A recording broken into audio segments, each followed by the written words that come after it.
Friends, kids tiffin સિરીઝમાં આજે હું તમને સવારમાં એકદમ ફટાફટ થાય તેવો તેમજ બાળકોને એકદમ પૌષ્ટિક નાસ્તો મળી રહે તે માટે થઈને હું તમને એક રેસીપી જણાવીશ.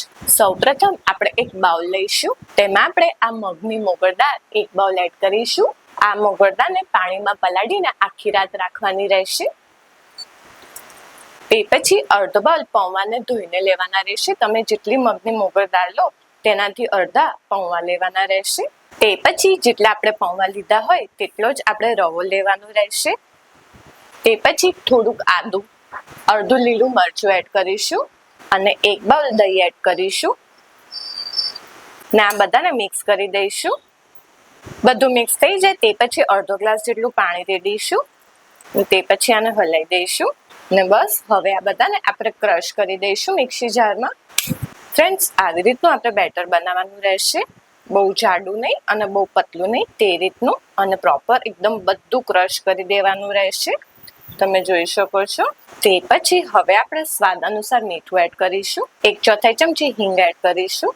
1 ચમચી હળદર એડ કરીશું ને હવે આ બધાને આપણે મિક્સ કરી દઈશું. આવી રીતનું બધું મિક્સ કરી દેવાનું રહેશે. તે પછી 1 ચમચી બોરું ખાંડ એડ કરીશું, તેને મિક્સ કરી દઈશું. અને તે પછી આપણે 1 ચમચી ઈનો એડ કરીશું.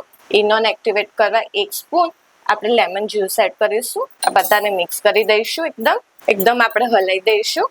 આપણે આ એક થાળી લઈશું. આ થાળીને આપણે તેલવાળી કરી દઈશું અને એમાં આ બેટર આપણે એડ કરી દઈશું. ઉપર લાલ મરચું આપણે સ્પ્રિંકલ કરી દઈશું. તમારે આને સ્કીપ કરવું હોય તો તમે કરી શકો છો અને મરિયા પાવડર પણ એડ કરી શકો છો. કઢાઈમાં આપણે પાણીને ગરમ કરવા મૂકીશું. તેમાં એક સ્ટેન્ડ મૂકીશું અને તેમાં આપણે આ થાળી જે કરી છે તે એડ કરી દઈશું, મૂકી દઈશું ને હવે આને ઢાંકીને ફ્રેન્ડ્સ અપ્રોક્સ 5-1 મિનિટ પછી વાવ, તમે જોઈ શકો છો આપણા મસ્ત યલો ઢોકળા રેડી થઈ ગયા છે ને હવે આપણે થાળીને બહાર કાઢી લઈશું અને આને થોડીક વાર ઠંડી કરવા મૂકીશું. ને હવે આપણે આને થોડીક વાર ઠંડી કરવા મૂકીશું. ફ્રેન્ડ્સ, આપણા મસ્ત ઢોકળા ઠંડા થઈ ગયા છે. તે પછી હવે આપણે કટ કરવાના રહેશે. તમારામાં જે રીતના શેપ આપવા હોય તે રીતના આપી શકો છો.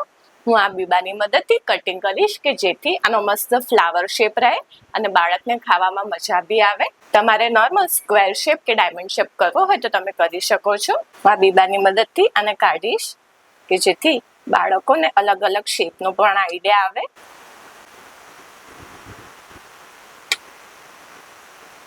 તમે જોઈ શકો છો આપણા મસ્ત આ ફ્લાવર શેપના યલો ઢોકળા રેડી છે.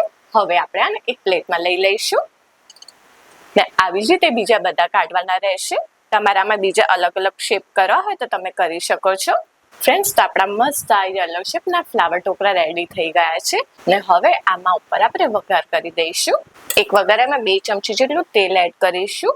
આ ગરમ તેલ જ છે. તેમાં 1 ચમચી રાઈ એડ કરીશું, 1 ચમચી જીરું એડ કરીશું, 1 ચમચી તલ એડ કરીશું, થોડોક લીમડો એડ કરીશું. તમારામાં લીલા મરચા એડ કરવા હોય સમારીને તો તમે કરી શકો છો. હું સ્કીપ કરું છું. આ બધું મસ્ત સંતળાઈ ગયું છે. તે પછી ચમચી આ બધું આપણે એડ કરી દઈશું. ચમચી આ મસ્ત આપણા જે યલો ફ્લાવર ઢોકળા જે છે તેની પર એડ કરી દઈશું. ફ્રેન્ડ્સ, તો છે ને એકદમ મસ્ત આપણા યલો ઢોકળા. આ રેસીપીથી તમે બનાવશો તો બાળકને ખાવાની ખૂબ જ મજા આવશે. આવી રીતના બધા ઢોકળા પર આપણે સ્પ્રેડ કરી દઈશું ને ઉપર થોડાક ધાણા એડ કરી દઈશું ને ઉપર થોડીક આ ટોપરાની છીણ સ્પ્રિંકલ કરી દઈશું. ફ્રેન્ડ્સ, તો છે ને આપણા એકદમ ટેસ્ટી, એકદમ ફટાફટ થાય અને એકદમ હેલ્ધી યલો ઢોકળા ને બસ હવે આપણે આને ટિફિનમાં સર્વ કરી દઈશું. ફ્રેન્ડ્સ, તો આપણા એકદમ મસ્ત ટેસ્ટી અને એકદમ હેલ્ધી યલો ઢોકળા રેડી છે. હવે આપણે આને મસ્ત સર્વ કરી દઈશું. તમે આ રેસીપીથી બનાવશો તો તમારા જે યલો ઢોકળા જે છે તે ખૂબ જ સરસ બનશે. આ રેસીપી તમે જરૂરથી ટ્રાય કરજો અને આ રેસીપી તમને કેવી લાગી એ મારા વિડીયોના કમેન્ટ સેક્શનમાં જરૂરથી કમેન્ટ કરજો. અને આની જોડે આપણી મસ્ત આ કોથમીરની ચટણી. ફ્રેન્ડ્સ, તો આપણો એકદમ હેલ્ધી અને એકદમ કલરફુલ નાસ્તો રેડી છે. ફ્રેન્ડ્સ, તમે જોઈ શકો છો.